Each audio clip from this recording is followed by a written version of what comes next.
Hi guys, welcome to revision time. आज मैं ला रही हूँ आप सभी के लिए आरपीएफ कांस्टेबल एग्जाम 2025 के 7 मार्च को पूछे गए तीनों ही शिफ्ट के क्वेश्चंस के एनालिसिस वीडियो। इस वीडियो में आपको जीके जीएस के क्वेश्चन मिलेंगे और इन क्वेश्चंस के लिए बहुत ही इंपॉर्टेंट एक्स्ट्रा फैक्ट्स जो कि आपको आने वाले एग्जाम में काफ़ी हेल्प करेंगे क्योंकि इनसे भी क्वेश्चन बन जाते हैं। तो चलिए स्टार्ट करते हैं 7 मार्च को पूछे गए तीनों ही शिफ्ट के क्वेश्चंस के एनालिसिस वीडियो।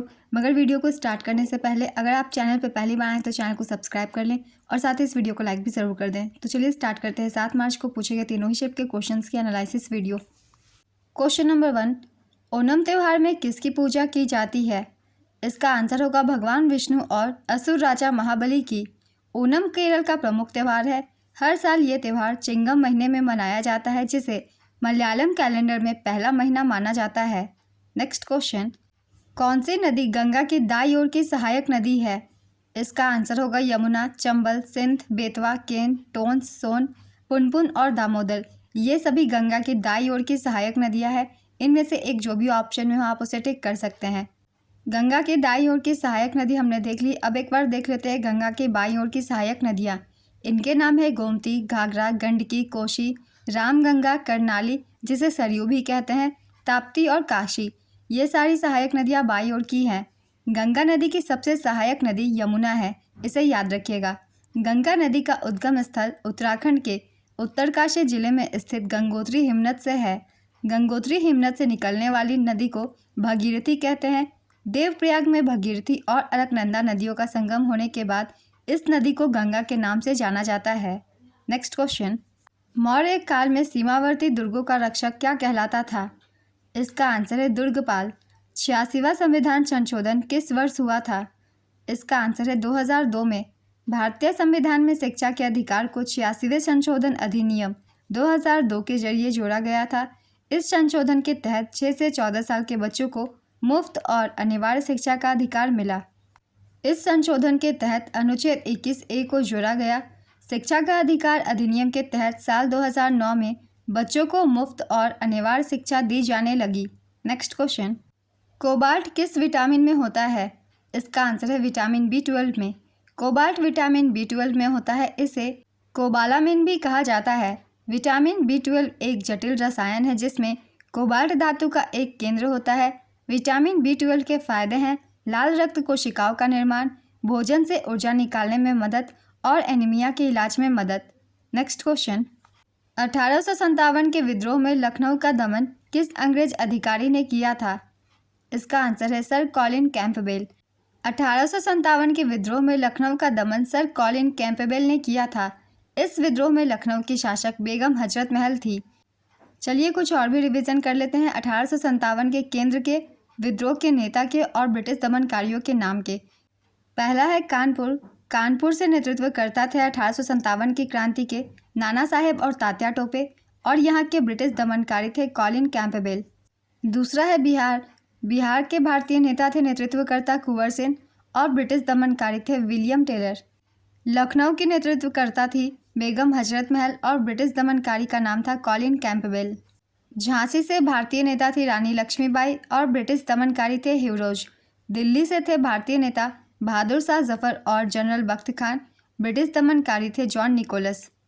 1857 का विद्रोह 10 मई 1857 से शुरू हुआ और 1 नवंबर 1858 को खत्म हुआ था। Next question, doctor Ambedkar Bharat के किस राज्य से संविधान सभा के लिए चुने गए थे? इसका आंसर है पश्चिम बंगाल। भारत के संविधान का कौन सा अनुच्छेद अस्पृश्यता की अवधारणा को समाप्त करता है और किसी भी आकार या रूप में इसके अभ्यास को प्रतिबंधित करता है? इसका आंसर है अनुच्छेद 17। अस्पृश्यता कानून को और मजबूत बनाने के लिए संसद ने 1955 में एक अस्पृश्यता अपराध अधिनियम पारित किया था। इस अधिनियम में और संशोधन किया गया और वर्ष 1976 में इसका नाम बदलकर नागरिक अधिकार अधिनियम 1955 का संरक्षण कर दिया गया। अनुच्छेद 18 का संबंध है उपाधि के उन्मूलन से। अनुच्छेद 19 भाषण और अभिव्यक्ति की स्वतंत्रता से। अनुच्छेद 20 अपराधों के लिए सजा के संबंध में संरक्षण से। ये कुछ महत्वपूर्ण अनुच्छेद है, इन्हें भी याद रखिएगा। अगला क्वेश्चन है, 8वीं अनुसूची में किसका वर्णन है? इसका आंसर है भाषाओं का। 8वीं अनुसूची में अनुच्छेद 343 से 351 तक है। भारत के संविधान के भाग 17 में अनुच्छेद 343 से 351 तक की राजभाषा संबंधी प्रावधान विहित है। संविधान के अनुच्छेद 343 के खंड 1 में हिंदी को संघ की राजभाषा के रूप में मान्यता प्रदान की गई है, जिसकी लिपि देवनागरी होगी। संविधान की 8वीं अनुसूची में 22 भाषाएं शामिल है। असमिया, बांग्ला, गुजराती, हिंदी, कन्नड़, कश्मीरी, कोंकणी, मलयालम, मणिपुरी, मराठी, नेपाली, ओडिया, पंजाबी, संस्कृत, सिंधी, तमिल, तेलुगु, उर्दू, बोडो, संथाली, मैथिली और डोगरी। ये सभी भाषाएं संविधान की 8वीं अनुसूची में सम्मिलित है। इन्हें याद रखिएगा। अगला क्वेश्चन है, काम करने का अधिकार किस अनुच्छेद में है? इसका आंसर होगा अनुच्छेद 41 में। किशोरी अमोनकर किस घराने से संबंधित है? इसका सही आंसर है जयपुर घराने से। राज्य कार्यकारी का वास्तविक प्रमुख कौन होता है? इसका आंसर है मुख्यमंत्री। राज्य में कार्यकारी शक्तियों का प्रमुख राज्यपाल होता है, लेकिन वास्तविक कार्यकारी अधिकार मुख्यमंत्री के पास होते हैं। नेक्स्ट क्वेश्चन, भारत में स्पीड पोस्ट सेवा कब प्रारंभ की गई थी? इसका आंसर होगा 1 अगस्त 1986 को। भारत में स्पीड पोस्ट सेवा की शुरुआत 1 अगस्त 1986 को हुई थी। भारतीय डाक विभाग ने इसे EMS स्पीड पोस्ट के नाम से शुरू किया था। यह सेवा पत्र, पार्सल, दस्तावेज और अन्य ज़रूरी सामानों की तेज़ डिलीवरी के लिए है। भारत में पहला डाकघर कोलकाता में 1774 में खोला गया था। अगला क्वेश्चन है, मुगल बादशाह औरंगजेब की मृत्यु कब हुई थी? इसका आंसर है 3 मार्च 1707 में। मुगल बादशाह औरंगजेब की मृत्यु 3 मार्च 1707 को हुई थी। उस समय उसकी उम्र 88 साल थी। उसका निधन महाराष्ट्र के अहमदनगर में प्राकृतिक कारणों से हुआ था। वह मुगल साम्राज्य का छठा बादशाह था। नेक्स्ट क्वेश्चन, भारत में कितने अंतर्राष्ट्रीय हवाई अड्डे हैं? इसका आंसर है 34। इनमें से किसका संबंध सितार वाद्य यंत्र से है? इसका आंसर है पंडित रविशंकर। इनका संबंध सितार से है। इनमें से कौन सी नदी सिंधु की सहायक नदी नहीं है? इसका आंसर होगा महानंदा। सिंधु की सहायक नदियां हैं झेलम, चिनाब, रावी, ब्यास और सतलुज। इसके अलावा जो ऑप्शन में हो उसे आप टिक कीजिएगा। वैसे महानंदा थी तो महानंदा होगा इसका करेक्ट आंसर। अगला क्वेश्चन है, साल 1972 में असम से 2 जिलों को अलग करके कौन सा राज्य बनाया गया था? इसका आंसर है मेघालय। मेघालय का गठन असम के अंतर्गत 2 अप्रैल 1970 को एक स्वायत्त शासी राज्य के रूप में किया गया और एक पूर्ण राज्य के रूप में मेघालय 21 जनवरी 1972 को अस्तित्व में आया था। नेक्स्ट क्वेश्चन, हड़प्पा की खुदाई 1921 में किसने करवाई थी? इसका आंसर है राय बहादुर दयाराम साहनी ने। नेक्स्ट क्वेश्चन, दीनदयाल उपाध्याय ग्रामीण कौशल योजना कब शुरू हुई थी? इसका आंसर है 25 सितंबर 2014 को। दिसंबर 2024 तक कुल FDI क्या थी? इसका आंसर है 1 ट्रिलियन। स्वतंत्रता से पहले कृषि के अलावा आय का और क्या साधन था? इसका आंसर है सूती वस्त्र उद्योग। वर्ष 2024 में TCS ने ब्राज़ील के साथ किस चीज़ के लिए एग्रीमेंट किया था? इसका आंसर होगा साइबर सिक्योरिटी के लिए। भारत ने मालदीव के साथ कितने मिलियन डॉलर रुपए का एग्रीमेंट किया है? इसका आंसर है 750 मिलियन डॉलर का। खेलो इंडिया यूथ गेम्स 2024 में तमिलनाडु का कौन सा खेल पहली बार प्रदर्शित किया गया था? इसका आंसर होगा सिलंबम। खेलो इंडिया यूथ गेम्स का छठा संस्करण वर्ष 2024 में तमिलनाडु में आयोजित हुआ था। तमिलनाडु के पारंपरिक खेल सिलंबम को पहली बार इसमें डेमो खेल के रूप में पेश किया गया था। अगला क्वेश्चन है, भारतीय राष्ट्रीय आंदोलन में कौन सा नारा दिया गया था? इसका आंसर होगा स्वतंत्रता मेरा जन्मसिद्ध अधिकार है और मैं इसे लेकर रहूँगा। ये नारा बाल गंगाधर तिलक ने दिया था। नेक्स्ट क्वेश्चन, 5वीं अनुसूची में किसका उल्लेख है? इसका आंसर होगा अनुसूचित क्षेत्रों और अनुसूचित जनजातियों से जुड़े प्रावधान हैं। 1858 के ग्वालियर युद्ध के बाद रानी लक्ष्मीबाई के साथ क्या हुआ था? इसका आंसर है रानी लक्ष्मीबाई शहीद हो गई थी। नेक्स्ट क्वेश्चन, भारत के संविधान का कौन सा अनुच्छेद सर्वोच्च न्यायालय को रिट जारी करने का अधिकार देता है? इसका आंसर है अनुच्छेद 32। भारतीय संविधान का अनुच्छेद 32 व्यक्तियों को न्याय मांगने के लिए सर्वोच्च न्यायालय में जाने का अधिकार देता है। अनुच्छेद 32 के तहत संसद सर्वोच्च न्यायालय की शक्ति का प्रयोग करने के लिए किसी अन्य न्यायालय को भी सौंप सकती है, बशर्ते कि वह उसके अधिकार क्षेत्र में हो। अनुच्छेद 32 मौलिक अधिकारों के प्रवर्तन के लिए है। इस अनुच्छेद के तहत प्रदान किए गए न्यायिक आदेश के क्षेत्राधिकार की प्रकृति विवेकाधीन होती है। संविधान के अनुच्छेद 32 के तहत प्रदान किए गए 5 प्रकार के न्यायिक आदेश होते हैं। ये हैं बंदी प्रत्यक्षीकरण, अधिकार परीक्षा, परमादेश, उत्प्रेषण और नज़रबंदी।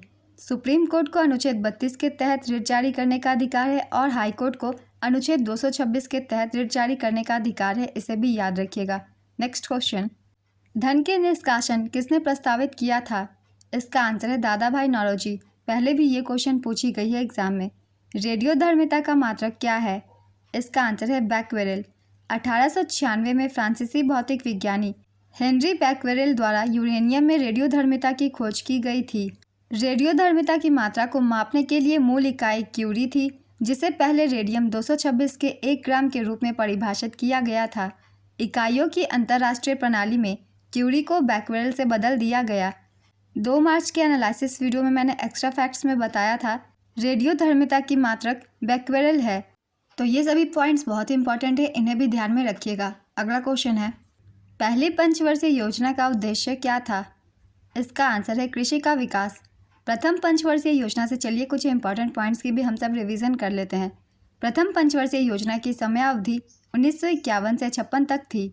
योजना आयोग की स्थापना 15 मार्च 1950 को की गई थी और योजना आयोग की शुरुआत 1 अप्रैल 1951 से प्रथम पंचवर्षीय योजना के शुभारंभ के साथ हुई।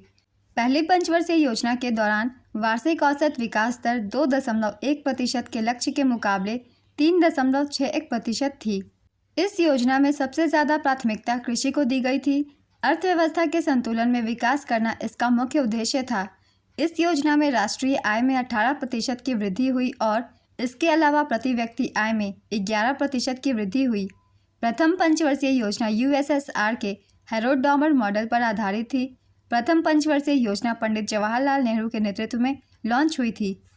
प्रथम पंचवर्षीय योजना के तहत बड़ी बड़ी सिंचाई योजना को प्रारंभ किया गया, जैसे व्यास योजना, दामोदर योजना, नदी घाटी योजना आदि। प्रथम पंचवर्षीय योजना में भाखड़ा नांगल बांध के लिए भारी आवंटन किया गया था। प्रथम पंचवर्षीय योजना के अंत में 1956 में 5 भारतीय प्रौद्योगिकी संस्थान स्थापित किए गए थे। ये कुछ महत्वपूर्ण कार्य थे जो कि प्रथम पंचवर्षीय योजना के दौरान किए गए थे, इन्हें भी ध्यान में रखिएगा। अगला क्वेश्चन है, कोपा अमेरिका किस खेल से जुड़ी प्रतियोगिता है? इसका आंसर है फुटबॉल। कोपा अमेरिका फुटबॉल से जुड़ी एक प्रतियोगिता है। यह दक्षिण अमेरिकी देशों की राष्ट्रीय फुटबॉल टीमों के बीच आयोजित की जाती है। यह दुनिया की सबसे पुरानी महाद्वीपीय फुटबॉल प्रतियोगिता है। नेक्स्ट क्वेश्चन, 2011 की जनगणना के अनुसार भारत की साक्षरता दर क्या है? इसका आंसर है 74.04%। अगर आपने 6 मार्च की एनालिसिस वीडियो देखी होगी तो आपको इसका आंसर पता होगा, मैंने एक्स्ट्रा फैक्ट्स में बताया था।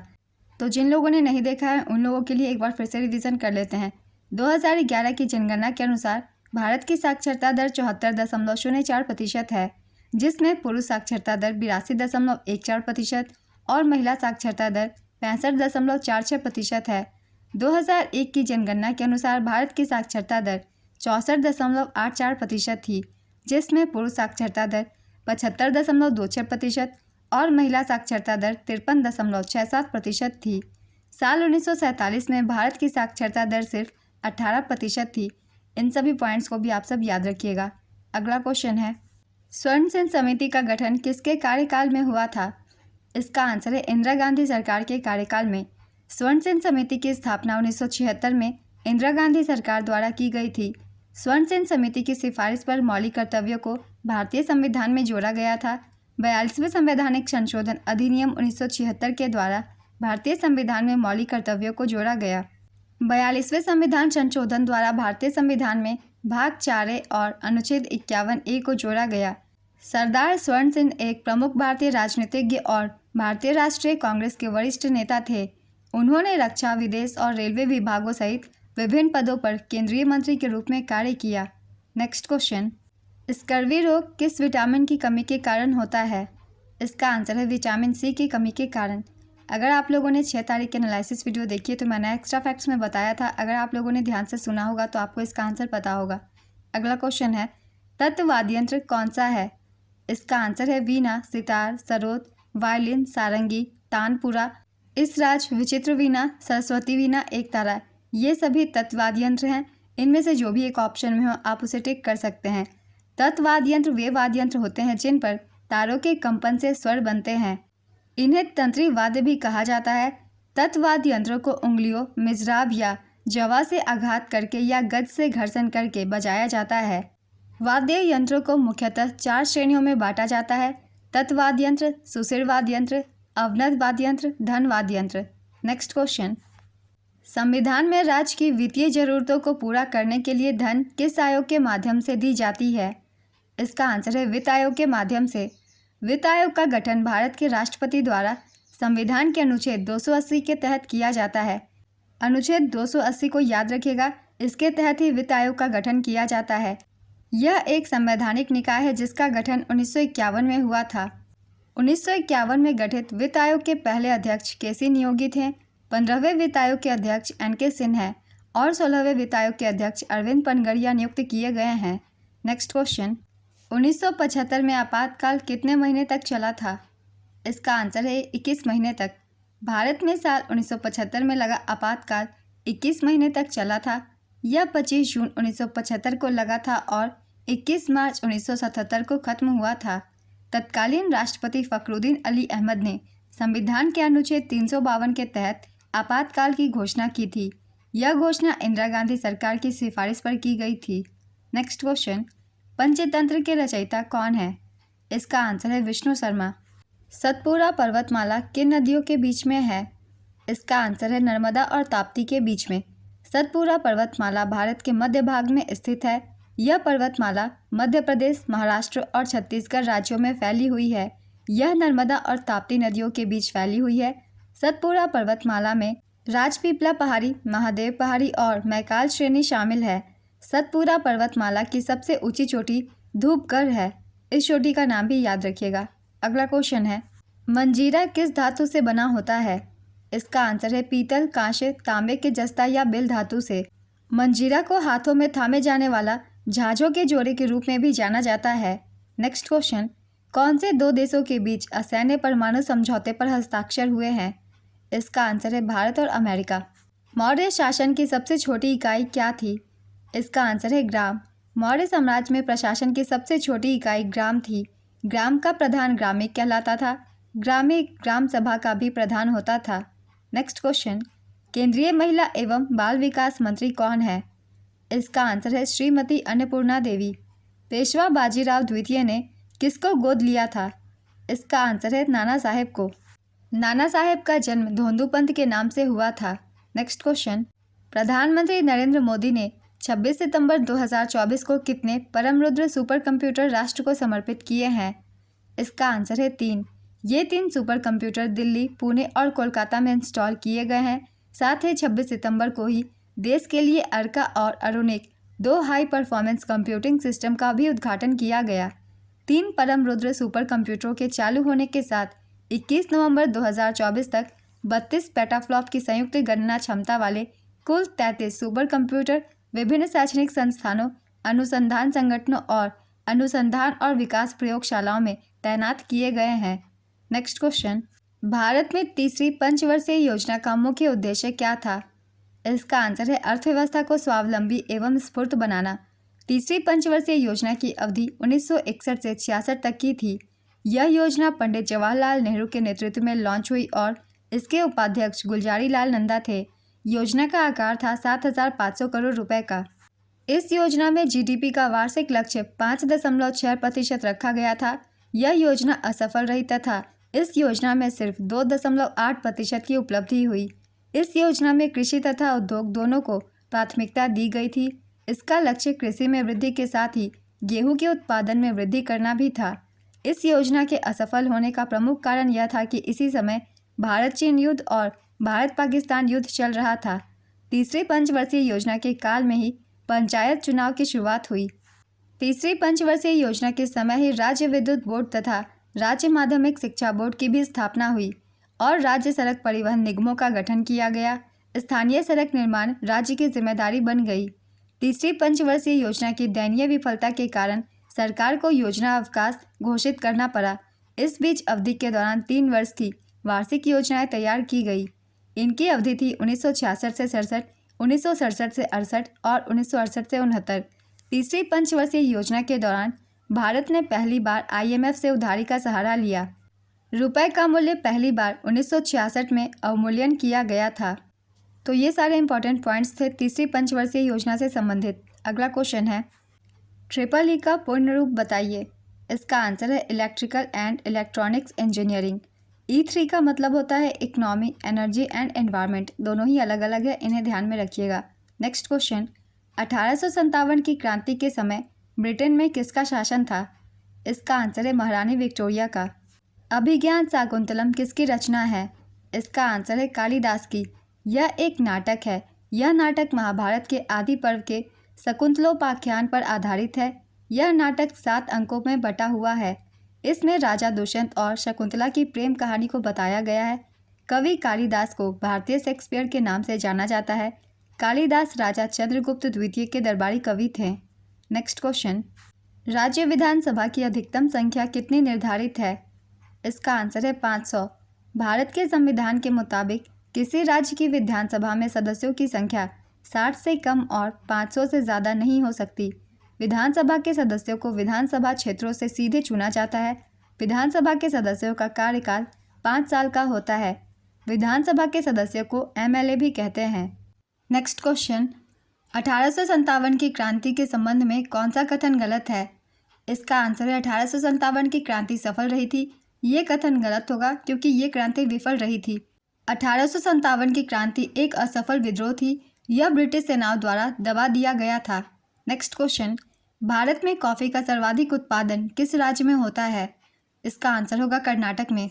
2024 में भारत के किस पड़ोसी देश ने खाद्य सुरक्षा को बढ़ावा देने के लिए भारत के साथ समझौता किया है? इसका आंसर है भूटान। किस नृत्य को एकहारे के नाम से जाना जाता है जहां एक नर्तक एक ही प्रदर्शन में कई भूमिकाएं निभाता है? इसका आंसर है भरतनाट्यम। भरतनाट्यम नृत्य को एकहारे के रूप में जाना जाता है जहां एक नर्तक एक ही प्रदर्शन में कई भूमिकाएं निभाता है। भरतनाट्यम तमिलनाडु का एक शास्त्रीय नृत्य है। यह भारत की सबसे प्राचीन शैली है। इसका उल्लेख शिल्पाधिकारम और भरत मुनि के नाट्यशास्त्र में मिलता है। यह मूलतः सादीराटम या थेवरटम के नाम से जाना जाता है। अलारिपु, जातिस्वरम, शब्दम, वर्णम भरतनाट्यम के कुछ तत्व हैं।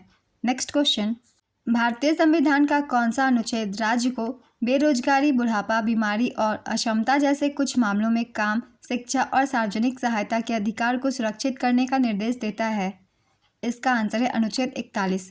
2024 में 9 हवाई अड्डे पर डिजी यात्रा शुरू होने के साथ अब तक कुल कितने हवाई अड्डों पर डिजी यात्रा शुरू हो गई है? इसका आंसर है 24 हवाई अड्डों पर। मौलिक अधिकार को लागू करने का कार्य किसका होता है? इसका आंसर है सुप्रीम कोर्ट का। कौन से धर्म का पहला शिखर सम्मेलन 2024 में दिल्ली में आयोजित किया गया था? इसका आंसर है बौद्ध धर्म का शिखर सम्मेलन। भारत के संस्कृति मंत्रालय और अंतर्राष्ट्रीय बौद्ध परिसंघ 5 से 6 नवंबर 2024 को नई दिल्ली में पहला एशियाई बौद्ध शिखर सम्मेलन आयोजित किया। इसका विषय था एशिया को मजबूत करने में बुद्ध धर्म की भूमिका। नेक्स्ट क्वेश्चन, भारतीय वायुसेना अधिनियम ने 2024 में किस विमान अधिनियम का स्थान लिया है? इसका आंसर है विमान अधिनियम 1934। कौन सी योजना है जिसमें यूथ को ओलंपिक में बढ़ावा देने के लिए सहायता करती है? इसका आंसर है target Olympic podium scheme. Olympic और पैरालंपिक में भारत के प्रदर्शन को बेहतर बनाने के लिए युवा और खेल मंत्रालय ने सितंबर 2024 में टारगेट ओलंपिक पोडियम स्कीम शुरू की थी, जिसमें विदेशी प्रशिक्षण, अंतर्राष्ट्रीय प्रतियोगिता, उपकरण और कोचिंग कैंप के अलावा प्रत्येक एथलीट को 50,000 रुपये का मासिक वजीफा शामिल है। नेक्स्ट क्वेश्चन, भारतीय संविधान के किस अनुच्छेद में यह प्रावधान है कि राज्य नागरिकों के पिछड़े वर्गों के पक्ष में सरकारी क्षेत्र या नौकरियों में पदों के आरक्षण के लिए कानून बना सकता है? इसका आंसर है अनुच्छेद 16 के खंड 4 में। प्रकाश संश्लेषण के लिए कौन सा कथन सत्य है? इसका आंसर है CO2 का अपचयन और जल का ऑक्सीकरण होता है। नेक्स्ट क्वेश्चन, उत्तल दर्पण में यदि वस्तु को वक्रता केंद्र पर रखा जाए तो उसकी छवि कहाँ बनेगी और कैसे होगी? इसका आंसर है छवि दर्पण के पीछे दर्पण और फोकस बिंदु के बीच बनेगी। यह आभासी, सीधा और वस्तु से छोटा होगा। नेक्स्ट क्वेश्चन, कौन सा बांध नर्मदा नदी पर बनाया गया है? इसका आंसर है सरदार सरोवर बांध। यह गुजरात के केवड़िया गांव में स्थित है। नेक्स्ट क्वेश्चन, 42वें संविधान संशोधन 1976 द्वारा कौन सा अनुच्छेद जोड़ा गया था? इसका आंसर है अनुच्छेद 31D को जोड़ा गया था। 42वें संविधान संशोधन 1976 द्वारा संविधान में 2 नए भाग 4A और भाग 14A जोड़े गए तथा अनुच्छेद 31D, 32A, 39A, 43A, 48A, 51A, 131A, 139A, 144A, 226A, 228A और 257A जोड़े गए। इन सभी अनुच्छेदों के नाम भी याद रखिएगा। साथ ही प्रस्तावना में 3 नए शब्द समाजवादी, धर्मनिरपेक्ष और अखंडता जोड़े गए। ये सभी इंपॉर्टेंट पॉइंट्स हैं, इन्हें आप सब ध्यान में रखिएगा। अगला क्वेश्चन है, भारतीय रिजर्व बैंक का गठन किस अधिनियम के तहत किया गया था? इसका आंसर है भारतीय रिजर्व बैंक अधिनियम 1934 के तहत आरबीआई की स्थापना 1 अप्रैल 1935 को हुई थी। आरबीआई का राष्ट्रीयकरण 1 जनवरी 1949 को हुआ था और इसका मुख्यालय मुंबई में है। नेक्स्ट क्वेश्चन, 2024 में फ्रांस में राष्ट्रपति इमैनुअल मैक्रोन किस तारीख को भारत आए थे? इसका आंसर होगा 25 जनवरी को। गणतंत्र दिवस 2024 में ये मुख्य अतिथि थे। वे 25 जनवरी को 2 दिन की आधिकारिक राजकीय दौरे पर भारत आए थे। नेक्स्ट क्वेश्चन, किन 2 राशियों का एसआई मात्रक 1 होता है? इसका आंसर है कार्य और ऊर्जा का। इन दोनों का ही एसआई मात्रक जूल होता है। जनवरी 2024 में ज्ञापन समझौते किन 2 देशों के मध्य हुआ था? इसका आंसर है नेपाल। कांडला बंदरगाह का नाम बदलकर क्या कर दिया गया है? इसका आंसर है दीनदयाल पोर्ट, गुजरात। हाल ही में भारत और किस देश के बीच सैन्य अभ्यास MOU पर हस्ताक्षर किया गया? इसका आंसर है अल्जीरिया। खरीफ की फसल कौन सी है? इसका आंसर है धान, मक्का, ज्वार, बाजरा, मूंग, मूंगफली, गन्ना, सोयाबीन, उड़द और तुअर। ये सभी खरीफ फसलें हैं। इनमें से जो भी एक ऑप्शन में हो आप उसे टिक कर सकते हैं।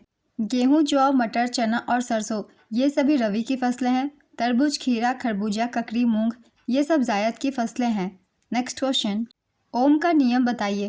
तो इसका आंसर होगा किसी चालक में प्रवाहित धारा इसके सिरों के बीच के विभवांतर के समानुपाती होती है। ओम के नियम का सूत्र है V=IR। मौद्रिक नीति का प्रमुख कौन होता है? इसका आंसर है भारतीय रिजर्व बैंक। नेक्स्ट क्वेश्चन, वर्ष 2024 में किस बांसुरी वादक को ग्रैमी पुरस्कार दिया गया था? इसका आंसर है राकेश चौरसिया। 2024 में 5 ग्रैमी पुरस्कार विजेताओं के नाम हैं तबला वादक जाकिर हुसैन, बांसुरी वादक राकेश चौरसिया, गायक शंकर महादेवन, वायलिन वादक गणेश राजगोपालन, तबला वादक सेल्वा गणेश विनायक राम। इन सभी का नाम याद रखिएगा। 2024 में इन्हें ग्रैमी पुरस्कार दिया गया था। अगला क्वेश्चन है, भारत में विदेशी मुद्रा भंडार कौन संभालता है? इसका आंसर है भारतीय रिजर्व बैंक। जब पानी और तेल को मिलाने की कोशिश की जाती है तो वो एक दूसरे में नहीं घुलते। इसका कारण कौन सी प्रक्रिया है? इसका आंसर है अभिशोषण। अंडमान और निकोबार द्वीप समूह की मुख्य जनजाति कौन सी है? इसका आंसर होगा सोम्पेन, सेंटेनली, जरावा, ओंगे। ये सभी हैं। इनमें से जो भी एक ऑप्शन में हो आप उसे टिक कर सकते हैं। ये सभी जनजातियाँ अंडमान और निकोबार द्वीप समूह में निवास करती हैं। नेक्स्ट क्वेश्चन, भारत ने किस देश के साथ आर्थिक सहयोग और व्यापार समझौते पर हस्ताक्षर किए हैं? इसका आंसर है ऑस्ट्रेलिया। अनुच्छेद 15(4) में किसका वर्णन है? इसका आंसर है सामाजिक और शैक्षणिक रूप से पिछड़े वर्गों के लिए विशेष प्रावधान करने का अधिकार राज्य को दिया गया है।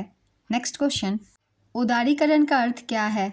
इसका आंसर है आर्थिक गतिविधियों पर लगाए गए सरकारी नियमों और प्रतिबंधों को कम करना या फिर हटाना। तो ये क्वेश्चन पहले भी पूछे गए हैं, इन्हें भी याद रखिएगा। किस एक्ट को गैगिंग एक्ट के नाम से जाना जाता है?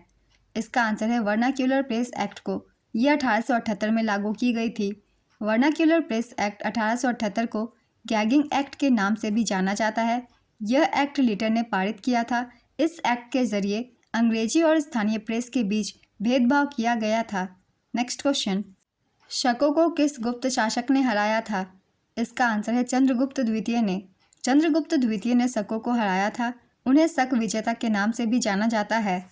चंद्रगुप्त द्वितीय गुप्त वंश के राजा थे जिन्होंने पश्चिमी क्षत्रपों पर जीत हासिल की थी। इन्हें ही शक के नाम से जाना जाता है। उन्हें विक्रमादित्य के नाम से भी जाना जाता है। उन्होंने शक राजा रुद्रसेन तृतीय को हराकर सौराष्ट्र और काठियावाड़ पर भी अधिकार कर लिया था। स्कंदगुप्त गुप्त शासक थे जिन्होंने हुनों को हराया था। हुनों को हराने वाले गुप्त शासक से भी क्वेश्चन पूछे जाते हैं, जिसका कि आंसर होगा स्कंदगुप्त। इन्हें भी याद रखिएगा। अगला क्वेश्चन है, कौन सी पंचवर्षीय योजना बीच में ही खत्म हो गई थी? इसका आंसर है 12वीं पंचवर्षीय योजना। इसकी अवधि 2012 से 17 तक की थी। केंद्र शासित प्रदेश में प्रशासक की नियुक्ति कौन करता है? इसका आंसर है राष्ट्रपति। 1991 में भारत में कौन सी नीति अपनाई गई थी? इसका आंसर है नई आर्थिक नीति। हरित क्रांति में फसलों की पैदावार बढ़ाने के लिए क्या किया गया था? इसका आंसर है रासायनिक उर्वरकों और कीटनाशकों का इस्तेमाल किया गया था। जनवरी 2024 में दीव में आयोजित पहले बीच गेम्स में किस राज्य ने सर्वाधिक मेडल जीता? इसका आंसर है मध्य प्रदेश। दीव में हुए पहले बीच गेम्स 2024 में मध्य प्रदेश 7 गोल्ड सहित 18 पदकों के साथ ओवरऑल चैंपियन बना। दूसरे स्थान पर महाराष्ट्र रहा। बीच गेम्स के पहले संस्करण का आयोजन 4 से 11 जनवरी 2024 तक दीव के घोघला बीच में किया गया था। इस बीच गेम्स में कुल 8 खेलों का आयोजन किया गया, जैसे beach volleyball, beach boxing, beach kabaddi, tug of war, sea swimming, mallakhamb आदि। नेक्स्ट क्वेश्चन, किस पंचवर्षीय योजना में गरीबी उन्मूलन का उल्लेख किया गया था? इसका आंसर है 5वीं पंचवर्षीय योजना। रबी की फसलें कब काटी जाती है? इसका आंसर है अप्रैल से जून के बीच। दक्कन का पठार किसका बना है? इसका आंसर है आग्नेय चट्टानों से। भारत में बांगर और खादर कहाँ पाए जाते हैं? इसका आंसर है उत्तरी मैदान। दूसरी पंचवर्षीय योजना का मुख्य उद्देश्य क्या था? इसका आंसर है बुनियादी और पूंजीगत उद्योगों को बढ़ाना। डीपीएसपी से संबंधित संशोधन कौन सा नहीं है? इसका आंसर है 44वां संशोधन। वह उत्तक जो पौधों में पानी और घुले हुए खनिज को मिट्टी से पत्तियों तक पहुंचाती है क्या कहलाती है? इसका आंसर होगा जाइलम। अरुणाचल प्रदेश में कौन सी जनजाति रहती है? इसका आंसर है तागिन, आपातानी, बुगुन, मिशमी, मोनपा, सिंगपो, वांचो, हुसा। इनमें से जो भी ऑप्शन में एक को आप उसे टिक कर सकते हैं। ये सभी जनजातियाँ अरुणाचल प्रदेश में निवास करती है। नेक्स्ट क्वेश्चन, मंत्रिपरिषद के मुख्य कार्य क्या हैं? इसका आंसर है नीति निर्माण और कार्यान्वयन। लॉर्ड डलहौजी द्वारा राज्यालय नीति के तहत 1857 की क्रांति से ठीक पहले किस रियासत पर कब्जा कर लिया गया था? इसका आंसर है अवध। लॉर्ड डलहौजी 1848 से 1856 तक भारत का गवर्नर जनरल रहा था। नेक्स्ट क्वेश्चन, मुद्रा राक्षस के लेखक कौन है? इसका आंसर है विशाख दत्त। टेस्ट क्रिकेट में अपने 300 विकेट किसने पूरे किए थे? इसका आंसर है रविंद्र जडेजा। तमिलनाडु सरकार में मंत्री सेंथिल बालाजी को सितंबर 2024 में जमानत किस केस में मिली? इसका आंसर है jobs for cash scam. Next question, an uncommon love the early life of Sudha and Narayana Murthy पुस्तक किसके द्वारा लिखी गई है? इसका आंसर है चित्रा बनर्जी दिवाकरुणी। वंदे मेट्रो सेवा का नाम बदलकर नमो भारत रैपिड रेल रखा गया है। प्रधानमंत्री मोदी ने इसका उद्घाटन किस राज्य से किया? इसका आंसर है गुजरात। 16 सितंबर 2024 को प्रधानमंत्री नरेंद्र मोदी ने गुजरात में अहमदाबाद से भुज के बीच चलने वाली वंदे मेट्रो ट्रेन का उद्घाटन किया। उद्घाटन से कुछ घंटे पहले इस ट्रेन का नाम बदलकर नमो भारत रैपिड रेल रखा गया। नेक्स्ट क्वेश्चन, नीति आयोग की रिपोर्ट के मुताबिक साल 2013-14 से साल 2022-23 के दौरान कितने लोग गरीबी से बाहर निकले? इसका आंसर है 24.82 करोड़ लोग। 1857 की क्रांति में इलाहाबाद का नेतृत्व किसने किया था? इसका आंसर है मौलवी लियाकत अली। दूसरी पंचवर्षीय योजना कब शुरू हुई? इसका आंसर है 1956 में। इसकी अवधि थी 1956 से 61। नेक्स्ट क्वेश्चन, शुष्क मौसम में हवा कौन सी पर्वत से आती है? इसका आंसर है रॉकी पर्वत, आल्प्स पर्वत, एटलस पर्वत। नेक्स्ट क्वेश्चन, सोनू निगम को किस एल्बम के लिए ग्रैमी पुरस्कार मिला था? इसका आंसर है मुबारका एल्बम के लिए। राजस्थान के छत पर गिरने वाले बारिश के पानी को इकट्ठा करने की विधि क्या कहलाती है? इसका आंसर है टांका। टांका एक पारंपरिक जल संचयन तकनीक है। टांका गोलाकार या आयताकार आकार का तालाब होता है। नेक्स्ट क्वेश्चन, पौधों में प्लास्टिड का क्या कार्य है? इसका आंसर है प्लास्टिड पौधे में भोजन बनाने और उसे जमा करने में काम करते हैं। प्लास्टिड के प्रकार है क्लोरोप्लास्ट, क्रोमोप्लास्ट और ल्यूकोप्लास्ट। नेक्स्ट क्वेश्चन, थार रेगिस्तान में कैसे पौधे पाए जाते हैं? इसका आंसर है शुष्क जलवायु और कांटेदार पेड़ पौधे। समुद्रगुप्त के दरबारी कवि कौन थे? आज की ये वीडियो कंप्लीट होती है। 7 मार्च को पूछे गए तीनों ही शिफ्ट के क्वेश्चंस थे जीके जीएस के। कुछ क्वेश्चन रिपीट भी हो रहे हैं, वो मैंने आपको बता दिया है। उन क्वेश्चन पे आप ज़्यादा ध्यान दीजिएगा। तो जिनके भी एग्जाम नहीं हुए हैं वो इन वीडियो के थ्रू अपनी आगे की तैयारी कर सकते हैं। और अगर आप सभी को ये वीडियो हेल्पफुल लगे तो इसे लाइक कर दीजिएगा और इस तरीके की वीडियो के लिए चैनल को भी ज़रूर सब्सक्राइब कर लीजिए। फिर मिलते हैं अगले वीडियो के साथ। आप सभी को आने वाले एग्जाम्स के लिए ऑल द बेस्ट।